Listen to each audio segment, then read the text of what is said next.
Hello, everyone. Yet once again, it's another day of fresh grace and mercy.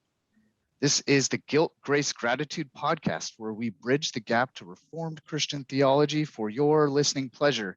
And today is a book club episode.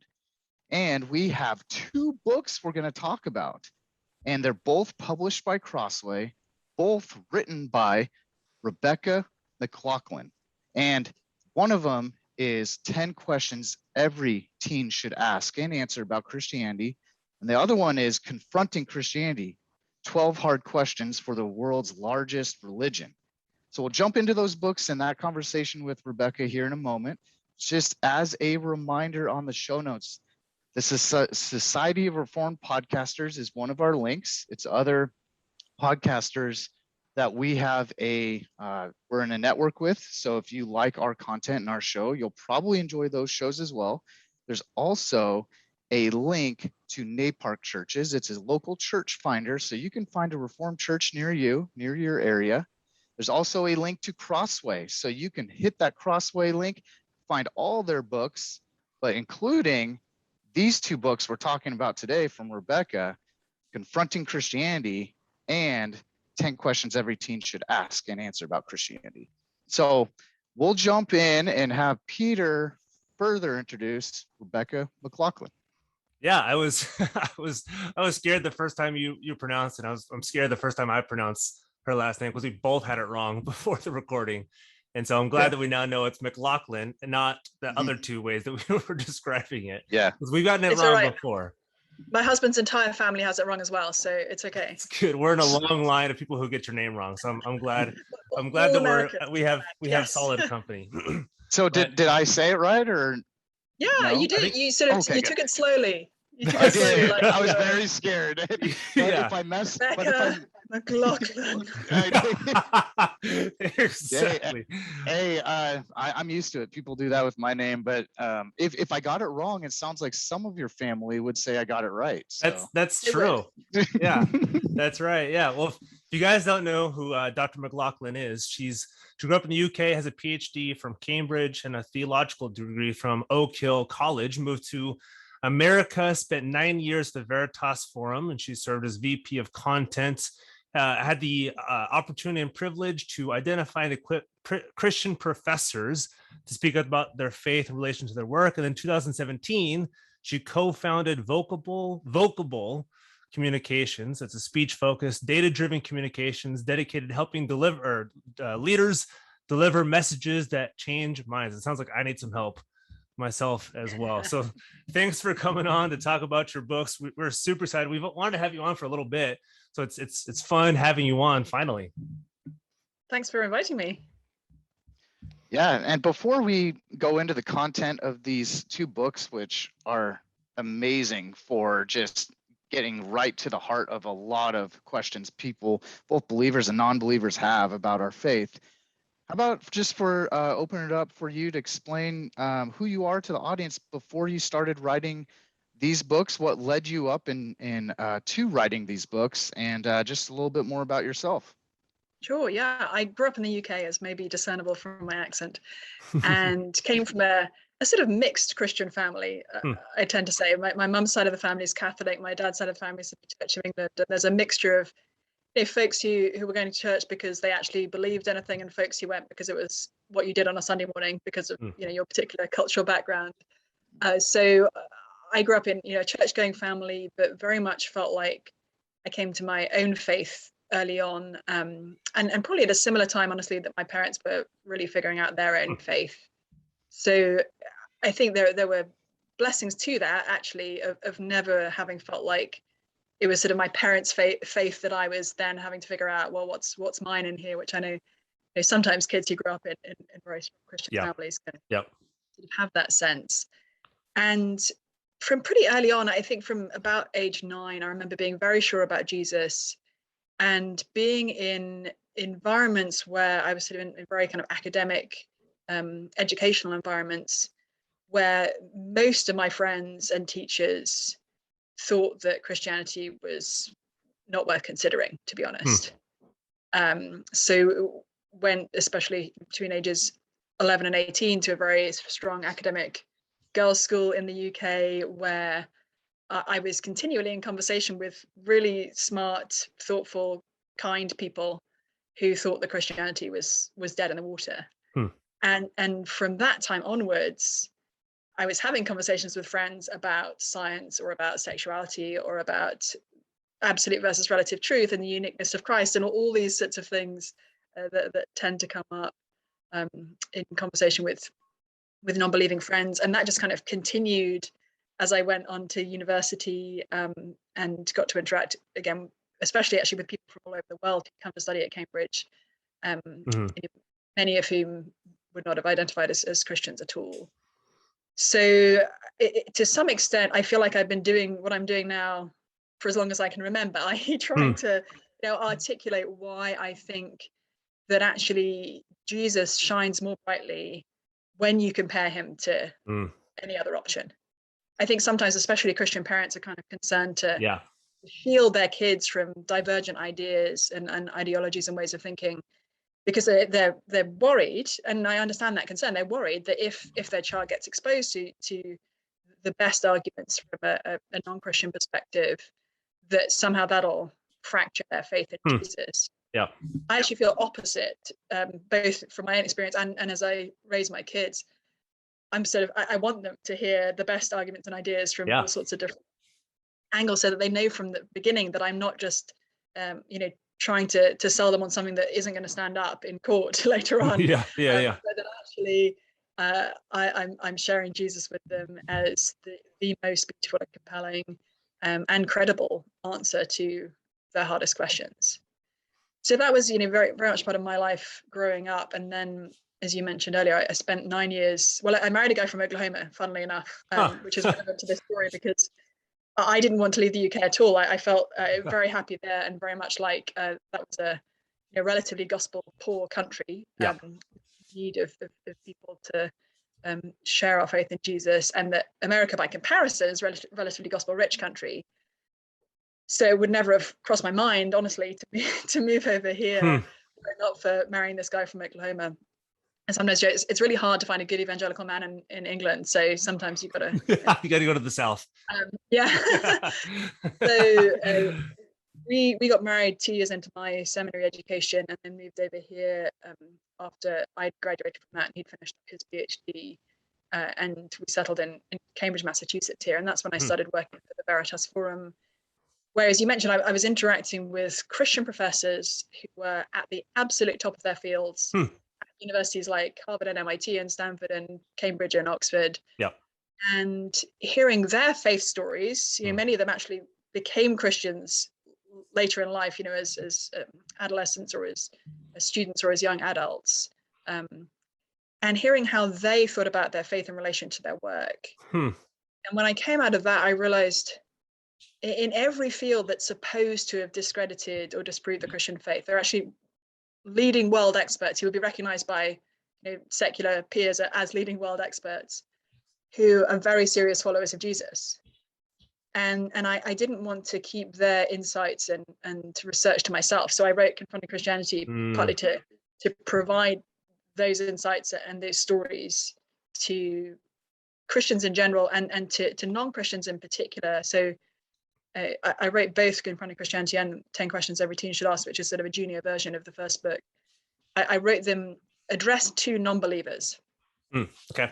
Now, of course, the majority of people who bought the books themselves have been Christians, but the idea was this is a book you can buy, you hand off to somebody else, and then give to a friend. And rather than you having to do all the translation work, some of that translation work is sort of done for you, so you can have a conversation with your friend after.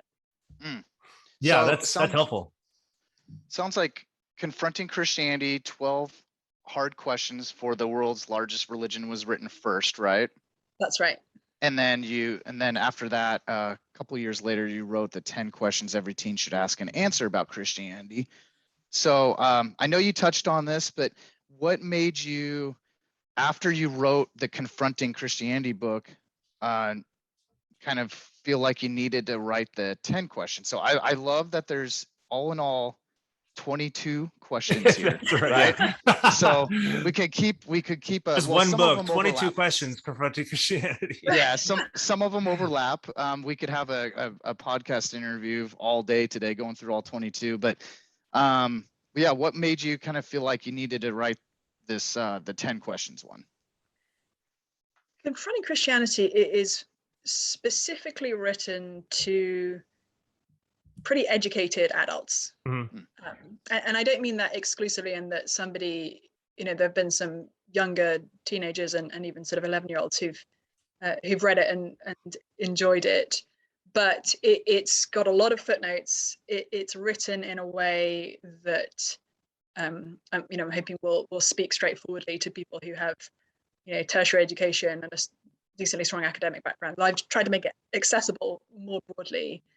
But after it came out, I started to get messages from people saying it'd be really helpful actually to have a junior version of this for kids who coming up maybe in Christian families, or again for Christian kids to share with their non-Christian friends, because actually all the questions that I'm addressing in Confronting Christianity, whether it's questions about sexuality or suffering, or psychology or history, all of those kinds of questions are actually ones that younger people encounter as well. Mm-hmm. And my own kids, my eldest now is 11 and my second oldest is 9, and both of them, they're in Cambridge, Massachusetts public schools, and they encounter all day long many of the things that I'm talking about in 10 questions every teen should ask. So that second book is in some ways a condensation, or a condensed and simplified but not dumbed down, I think I'd want to say, version of Confronting Christianity. So it covers, broadly speaking, the same material. I've condensed it a bit, but and actually the one area that's expanded rather than condensed is actually the chapters on gender and sexuality, because even in the 2 years between writing Confronting Christianity and writing 10 questions every teen should ask, the conversation about transgender questions has actually moved quite fast. Mm-hmm. And it's yet more pressing, and especially something that kids are encountering a lot in school. So I just wanted to create a bit more space for that as well. Yeah, that makes sense. And reading through some of this too, and we had Dr. Kruger on a couple months ago talking about his book, Religion 101. So thinking through your Confronting Christianity book more particularly, before this one, how would you say this is different from like a Kruger's book on Religion 101, more like the background of the New Testament stuff? So what specifically, I know you talked a little bit about those professors that you had and some of their questions about it that you're answering, but what specifically did you write that's different than kind of the apologetics books that are out there right now for those who are looking for more like intense, more in-depth Christian questions? Yeah. The large majority of apologetics books, including Mike Kruger's, are addressed to Christians. So I think he wrote his book as a series of letters to his daughter as she was going to college, which is lovely. It's a wonderful way to approach things. One of the distinctives about both these books is that they are written to non-Christians. Okay. And what they do is they start by saying, taking the objection or the question at hand and saying, here's why that's a really good objection to Christianity. So, for example, many people have the idea that Christianity is against diversity, and that Christianity is sort of inherently like a white Western religion of privilege. They associate Christianity often with racism and with cultural imperialism and with all these things. Yeah. And what I wanted to say in the book is like, that's a really good reason to dismiss Christianity. And let's be real about the ways in which Christians have all too often, or white Christians like me have all too often acted like that's true. But when we look more closely, we find that rather than Christianity being the enemy of racial diversity and love across racial difference, it's actually the best foundation for those things.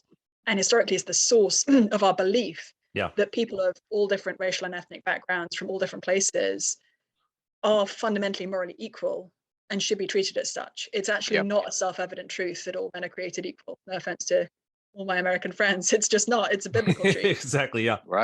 And love across racial and ethnic, cultural and national difference is something that is specifically and explicitly taught in the New Testament.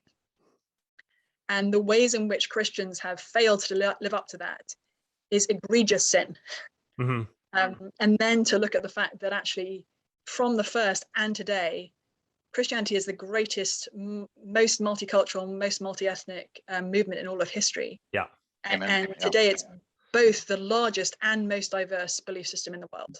Yeah. So if we care about diversity, if our non-Christian friends care about diversity, which thank God they do, then that should draw them to Jesus rather than pushing them away from him.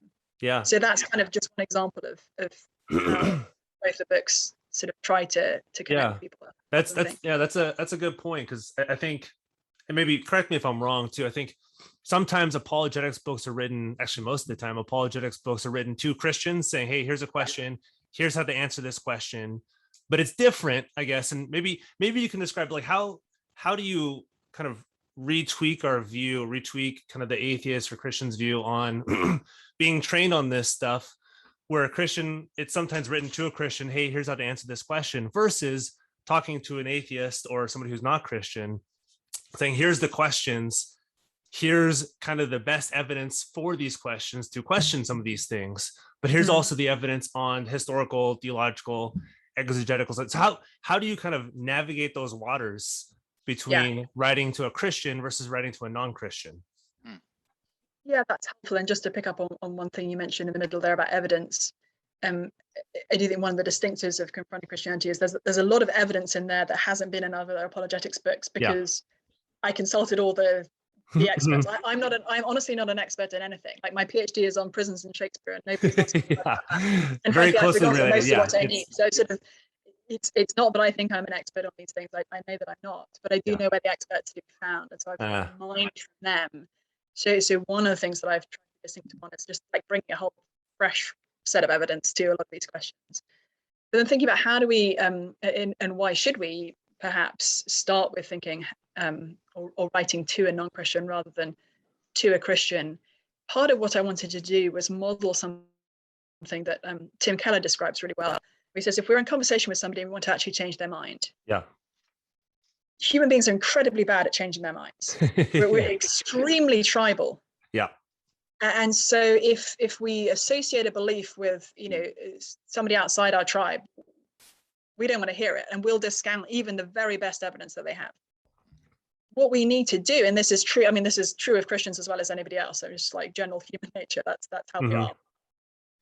If we want to persuade somebody, what we need to do is identify the beliefs that we share with them first. Yep. And Tim Keller, I forget which way Randy does it, but I think he maybe says that, those imagine these are called A beliefs, and then B beliefs are ones where you disagree. Yeah. And that in order to actually persuade somebody, you need to create a kind of raft of A beliefs that you both agree on.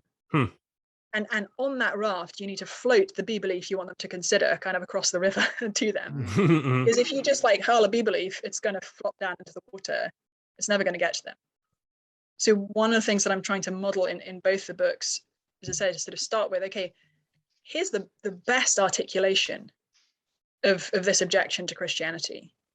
And here's why everyone should be concerned about that, rather than sort of going straight to this is why it's wrong, or that's not really a big problem because of X.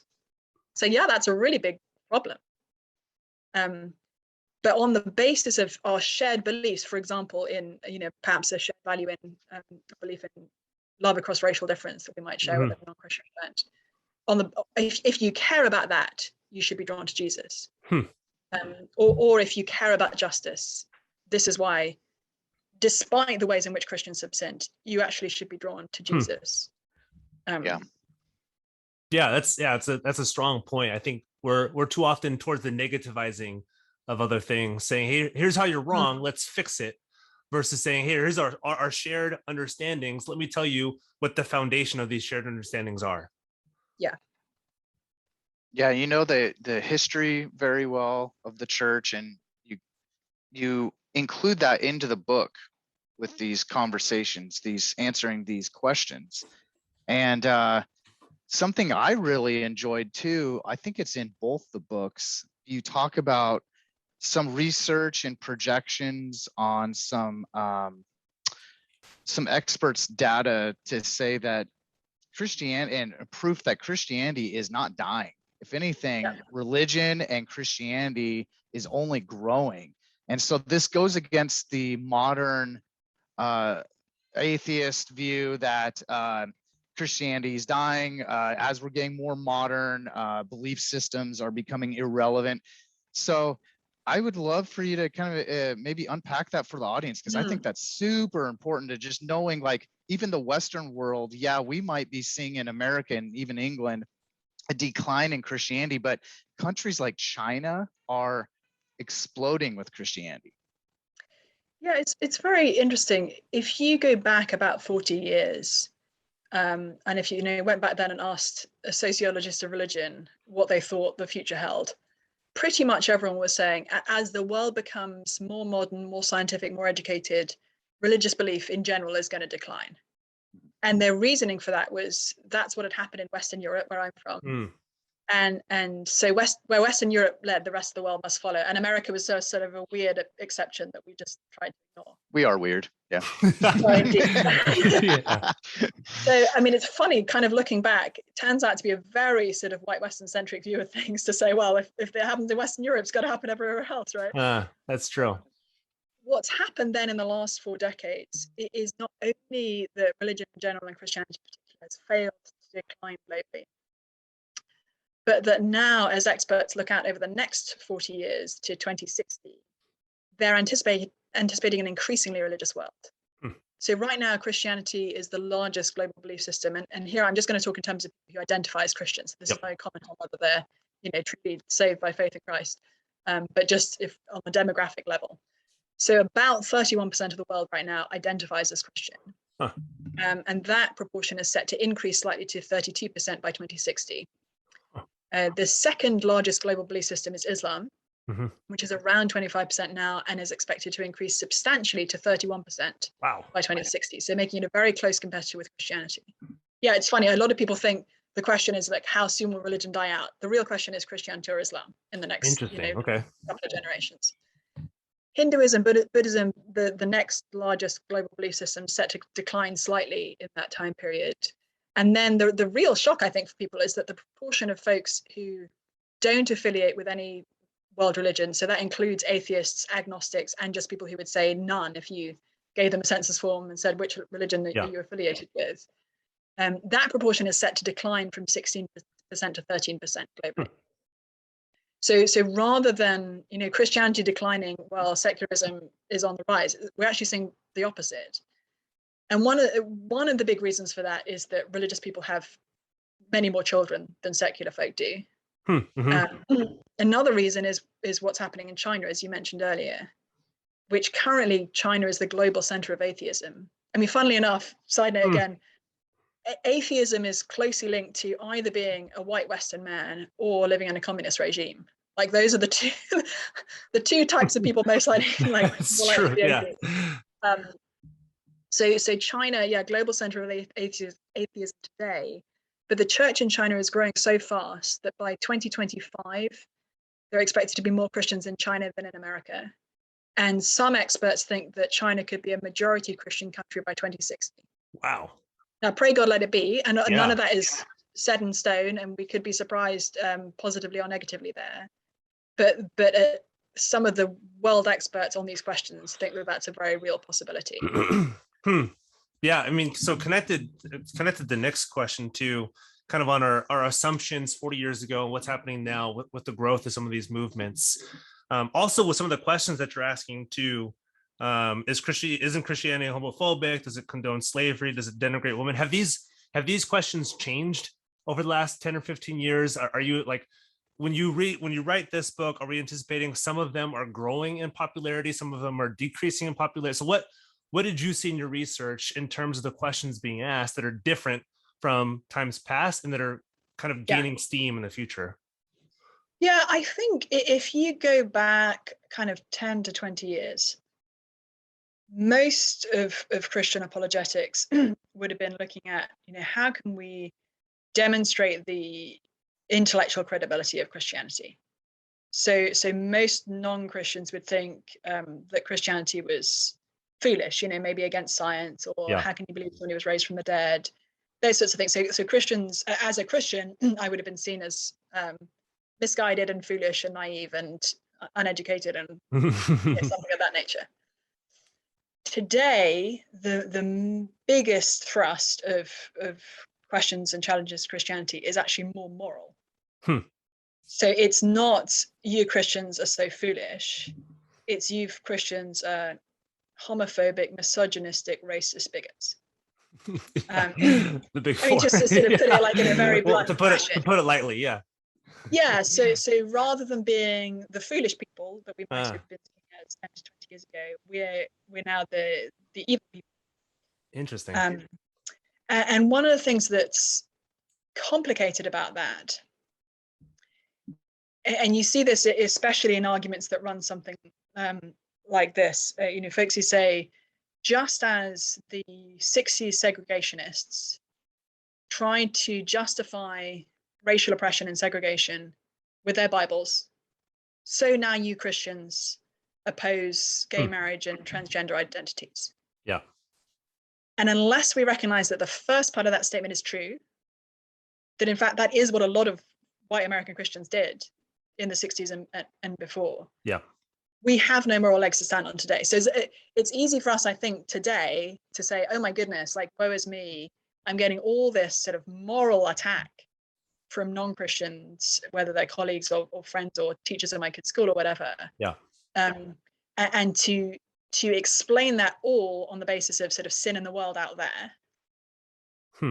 A lot of it actually springs from sin in the church in here. So the ways that the moral failures of our tribe historically, to be brutally, I mean, I wish this weren't the case, but it's it's true. Yeah. Now, so what's tragic right now is that for a lot of Christians, because they're feeling that attack, especially for a lot of white evangelicals like me, feeling that attack and thinking, okay, I need to fight back. Like, all of this is completely unwarranted and unfair and untrue.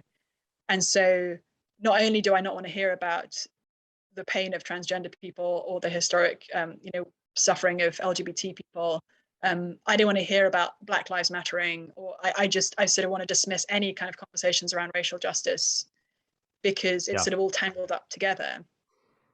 And what I think it's vital that we do today is actually disentangle these different pieces. Because if we go back to the scriptures, what we'll find is that the problem with the 60s segregationists was not that they were too Christian. It was that they were not half Christian enough. It wasn't that they were reading their Bibles too carefully. It was that they were completely failing to read their Bibles or doing utter violence to the scriptures, which very clearly call us to love across racial difference, to equality for all people, regardless of their racial and ethnic background. But you have to do the same amount of editing to the Bible to get it to look like it affirms, black, white segregation, as you have to do to get it to look like it affirms gay marriage for Christians. So the lesson to us from the 60s segregationists shouldn't be, well, you can't be on the wrong side of history, always, go with where the current of the culture is going. The lesson should be, go back to your Bibles and see what it says there and hold on for dear life to that. That's really the only anchor that we're going to have. Yeah, that's interesting too. Before Nick asks his next question, I mean, just a couple of your questions in the Confronting Christianity and in the 20 questions every teen should ask revolve around kind of facts and scientific studies and the background, and most of them do revolve around morality. How can we think this thing is right? So it's interesting, that trend from, oh no, Christians just don't think hard enough, into now, no, Christians are morally corrupt because of what we think now. And it's interesting that trajectory that's moving towards as well. Yeah, and the funny thing is, we Christians should be really good at acknowledging that we're moral failures, right? Like that should we should be expert at that. And sometimes I think we kid ourselves that we're defending Jesus when we're actually just defending ourselves. And we think that any critique of our Christian tradition is by nature a sort of attack on Jesus and on Christianity in general, and actually it's really not. And so we need to, I think, just as when we become Christians in the first place, we repent and believe.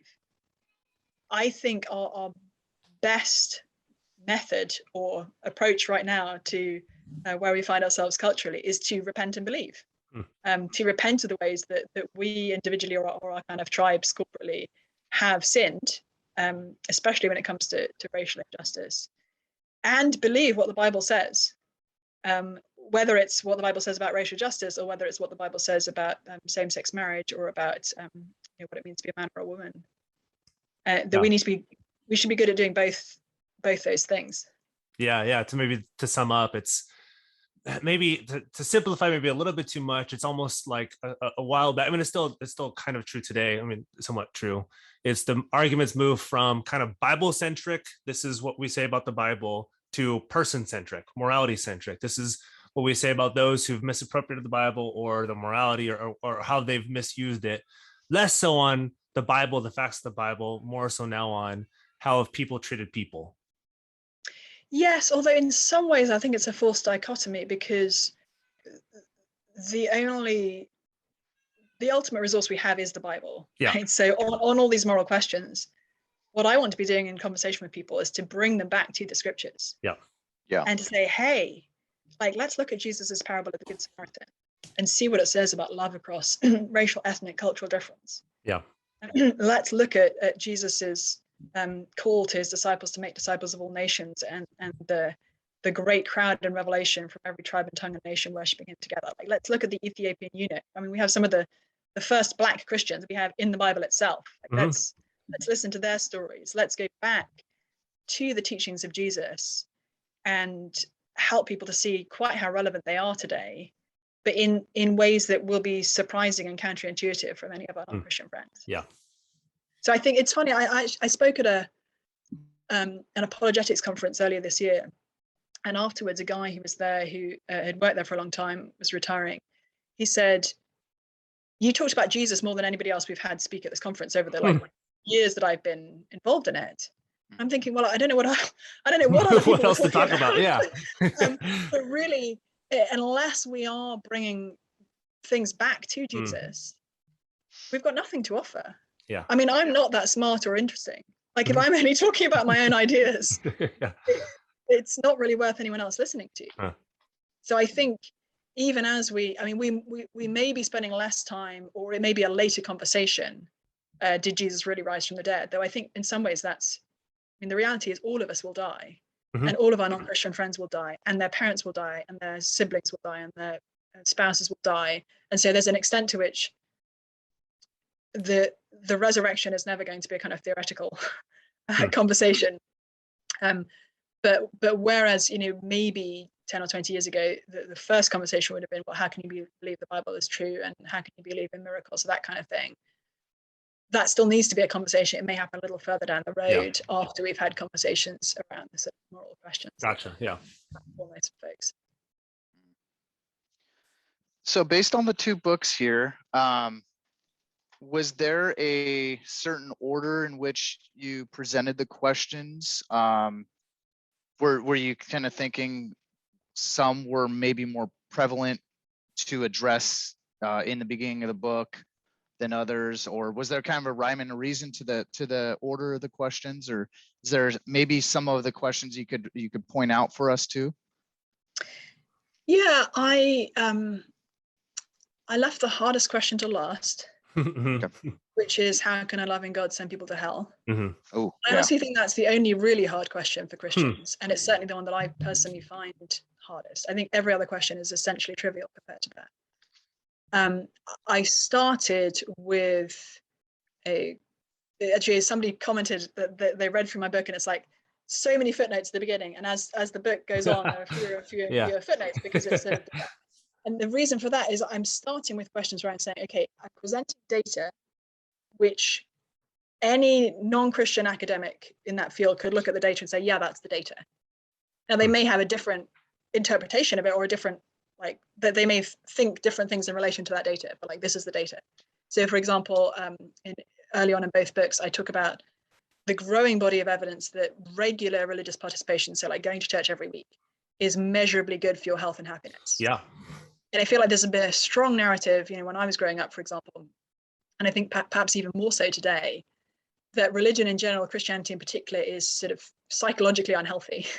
And that really, getting out of church is going to help you to, live your best life now, and be correlated with, just better psychological health. Now, clearly there are people who grow up in the church who do experience terrible, like, psychological abuse and trauma, and I don't want to minimize that. I'm not saying that doesn't happen, it does. But if we look at the sort of broad trends, what we see is that kids who are raised religious have higher levels of health and happiness than their non-religiously raised peers. When we look at suicide rates, or we look at depression rates, or we look at deaths of despair, there's interesting research done by some folks at Harvard School of Public Health looking at deaths of despair. So that's looking at suicide, alcohol, and drug abuse related deaths. And the comparison between a lot of research done on women, between women who go to church once a week and women who never go, it's shocking. It's like women who never go to church are 5 times more likely to kill themselves than women who go every week. Wow. For men, there's still a strongly measurable effect, but it's actually less. So Christianity is especially good for women. Interesting. And the data is usually done looking at religious participation rather than Christianity specifically. Most of the data is in America and from Christianity because of just the tolerance of Christians here. So you can look at somebody who goes to a synagogue every week and expect to see similar results in terms of the mental health and physical health benefits of that. But it's not just go anywhere once a week, meet with some people to do a fun thing together. Like if you go to the golf club every week, meet the same people for a shared activity, that only accounts for about a third of the effect that the experts find. So religious participation especially is something that seems to be good for our health and happiness. The controversial article, I think, in the Wall Street Journal a couple of years ago with the title, "If you don't believe in God, lie to your kids." Sort of just, making the point very boldly that actually we are not benefiting our children by raising them non-religious. When I've talked to non-believers in the past, I feel like a common thing I hear, and a very worldly thing I hear is they'll say, "Oh, I hate religion. It's brought nothing good to the table. It's been the cause of wars and all that." So I know you definitely addressed that in these books. So if I'm just thinking practically, how most recently I've heard that question. So how would you address that on the street with somebody? Yeah, so people sometimes say, "Doesn't religion cause violence?" is the most succinct version of that, which I try to address in the book. And what you find if you look across history is a couple of things. Number one, it's actually humans who cause violence. So taking religion out of the equation doesn't seem to help a whole lot. In fact, we can look at communism, which is a very specifically atheistic belief system, and see the greatest genocide and violence and cruelty in the 20th century. The Nazis I looked at sort of closely because there was a clever, clever in the most horrible way. Hitler very intentionally tried to brand his utterly anti-Christian ideology as Christian, and a frightening number of Christians in Germany bought it. So we need to sort of be real about that. But even the ways in which the Nazis edited the Bible to make it sound like, for example, to make Jesus not Jewish anymore, and to make the Sermon on the Mount sound like it was kind of pro-Nazi aggression. It was a total ravaging of Christianity for something that was utterly opposed to what Christianity actually is.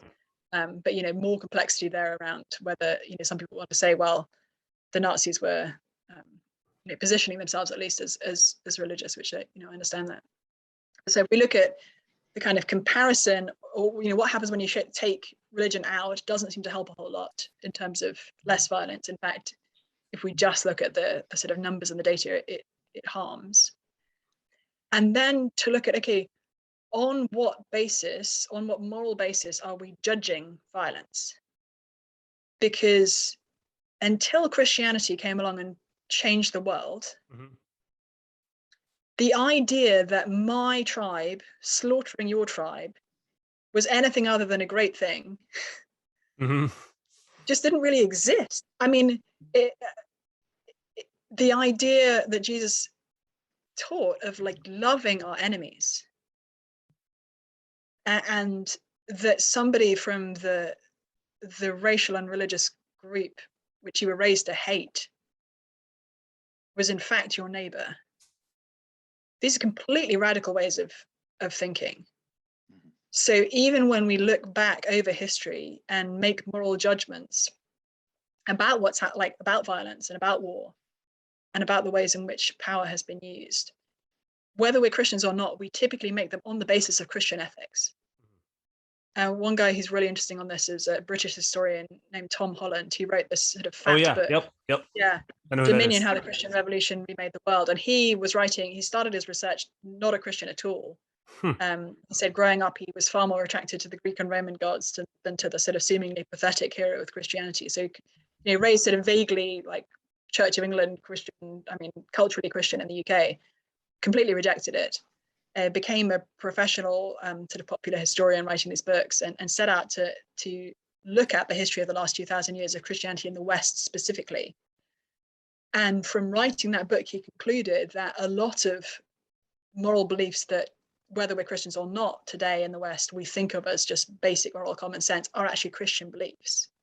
And that folks are sort of, it's interesting, even he looks at questions around gender and sexuality and says, people on both sides of these questions are arguing on the basis of Christian foundations, whether or not they realize it, because we're sort of assuming that humans are fundamentally morally equal, regardless of their sex. We're assuming that historically oppressed minorities should be protected. We're assuming that sex should be consensual. Like, there are all sorts of things that like historically have come to us from Christianity. Yeah. That we're assuming, even in conversations that seem to be like very starkly Christian versus non-Christian debates. Yeah, that's an interesting point too. So my last two questions, kind of not terribly related to each other, but I think more on the practical side with these two books. And you pointed out towards the beginning of this that you're hoping, and you wrote this intentionally to those who don't profess the Christian faith, whether it be atheists or any other religion.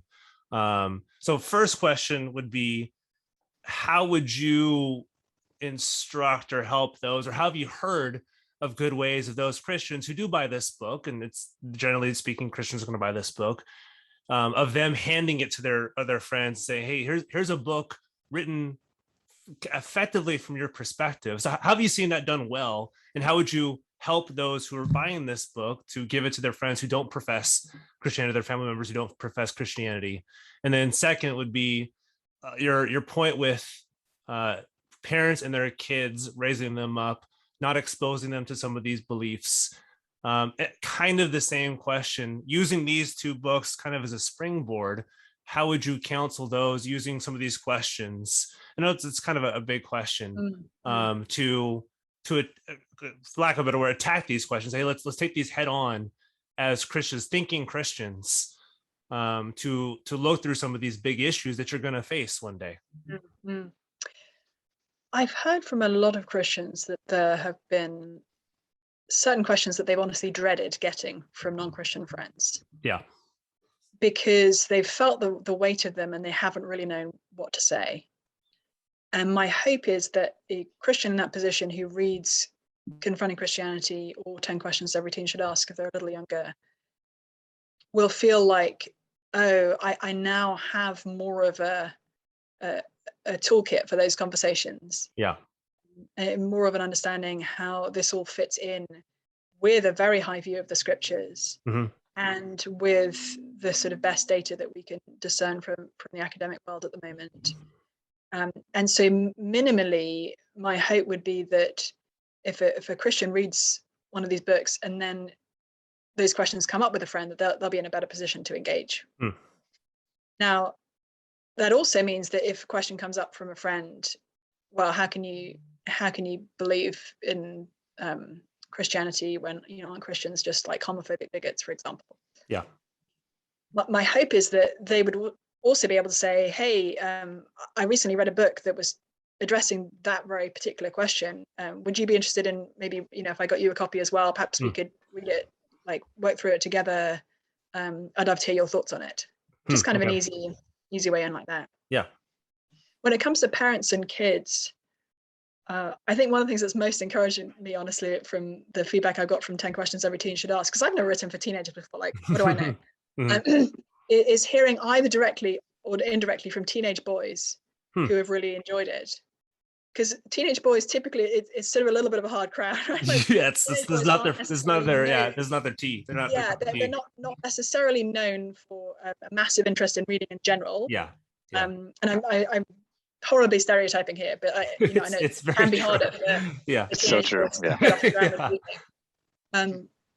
I was told one story, and I think perhaps this was a girl, but one mum emailed me and she said, I just want you to know I bought your book for my child, and she said she didn't want to read it, and I said fine. I sort of left it on the bookshelf or something, and then she'd caught her in fact reading it, sort of surreptitiously.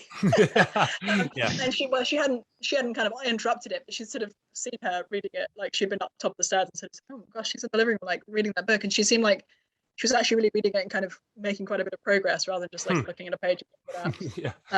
So I tried to write the teen version, especially, in a way that's just pretty easy to read, and tries to get folks to be interested enough to turn the next page. So my hope is that it's something that parents can also read for themselves and be equipped to have conversations with their children, because I think often parents feel ill-equipped. But then also to either have a little reading club with your kids, which some parents have told me they've done, or give it to the kids for them to read. Cool. Yeah. That's good. Yeah, I found these books incredibly edifying. I mean, going back to teenager boys, I definitely did not read much as a teenager boy or want to read much. Maybe I'm trying to make up for lost time these days, but I liked these books because they were deep and articulate and really got to the point. But you're a very skilled writer on making it enjoyable to read too. And I mean, there's some nuggets in there of statistics and facts that I might have heard before that you kind of refreshed, or I heard for the first time. I mean, here's a really cool one. The 4th century Christians were motivated to help sick and poor people, right? And that's what created hospitals. So if you're a healthcare worker, think Christian. And then also you talked about the difference between John Lennon and Martin Luther King Jr. during that time of, the Imagine song by John Lennon, which the world just loved and thought it was so creative and profound, but it's very empty, right? But Martin Luther King Jr. as a Christian defended civil rights. And so you do make things very practical, good nuggets for conversation with a non-believer to defending our faith. But you also, like you said, you go back to scripture. You mention a lot of passages in the Bible, and you wrap it up defending the resurrection and explaining that Jesus isn't a means to an end to change our circumstances. He is the end.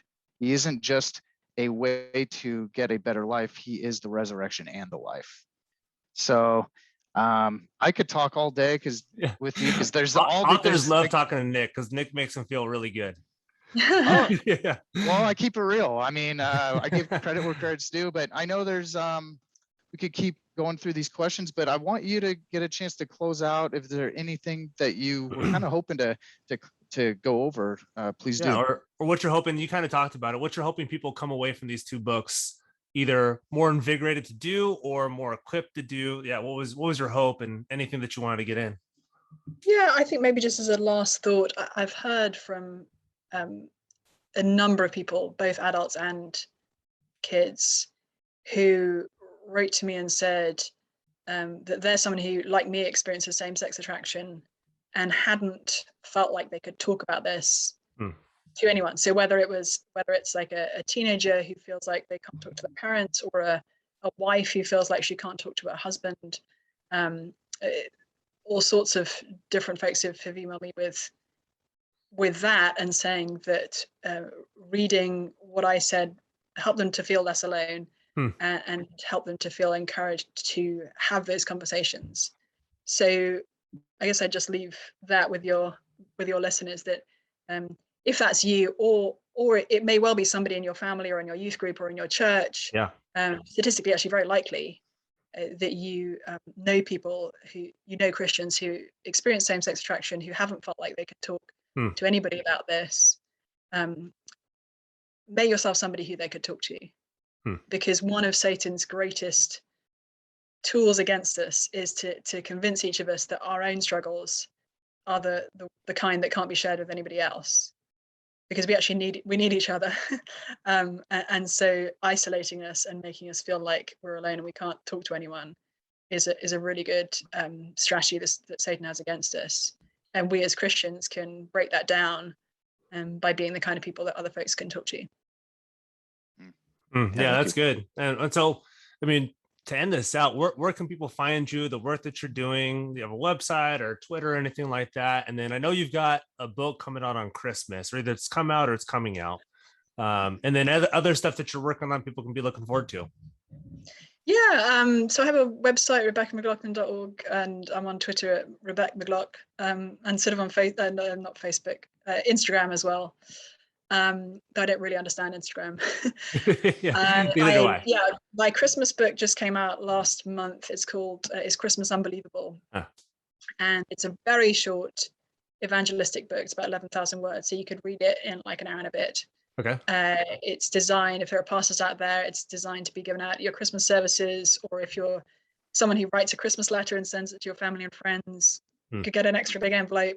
It's cheap. You can buy it for like $2 a pop. And again, it's written to non-Christians, trying to help them see the credibility and desirability of Jesus. And I'm working on 2 more books right now, both on the Gospels. So one called Confronting Jesus, which will be a follow-up to Confronting Christianity for folks who are willing to get more engaged with the Gospels. So it's looking at Jesus in the Gospels especially. And then another book on women in the Gospels, which is provisionally called Jesus Through the Eyes of Women, which is looking at, what do we learn about Jesus by looking at the women with whom he engages in the scriptures. Yeah, cool. Yeah, sounds great. Yeah, well, yeah, thanks for coming on, taking the time to talk about your books and about these hard questions that Christians both have to answer and that are being asked. It's not like they're not being asked, we're just not hearing them. They're being asked. We may not be hearing them. So yeah, it's been a pleasure, and hopefully we can have you on again in the future. Sounds great. Thanks, Peter and Nick. Thank you.